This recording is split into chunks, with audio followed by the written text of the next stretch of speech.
கண்ணை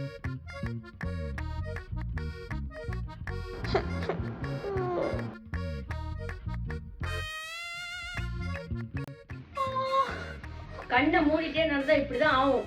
எனக்கு ஆல்ரெடி நாளே சரியில்லை மம்மி. இல்ல நீ வேற போன வெளியில போறேன். மழை வர போது கூட எடுத்துட்டு போமா. போயிட்டாரா? என்னடி இது? நான் சொன்னதை கேட்டாதானே? சரி, இவ்வளோ மழை நனைஞ்சு எப்படி மேக்கப் கலையாம இருக்கு? அதுவா?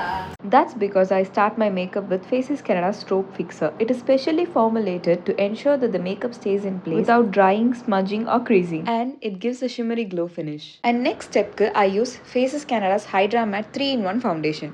It is infused with SPF 30 and இது uneven skin டோட பேலன்ஸ் பண்ணி ஒரு matte finish look கொடுக்கும். And இது 24 hours hydration கொடுக்கும். And இது waterproof. Then I use Comfy Matte Wow Liquid Lipstick. இது just 299 rupees தான். இது லாங் லாஸ்டிங்காக இருக்கும் அண்ட் ஒரு மேட் ஃபினிஷ் கொடுக்கும். And it is food proof and transfer proof. லாஸ்ட்டாக I lock the makeup by spraying the stroke fixer again. அவ்வளோதான், my makeup is all done. And that is how my makeup stays intact all day long. உங்களுக்கும் நான் use பண்ண products வேணும்னா நான் ப்ராடக்ட்டோட லிங்கை டேக் பண்ணியிருக்கேன். Or you can buy them from any of your favourite beauty websites like Flipkart, Amazon, Nykaa or Purple. Okay guys, bye.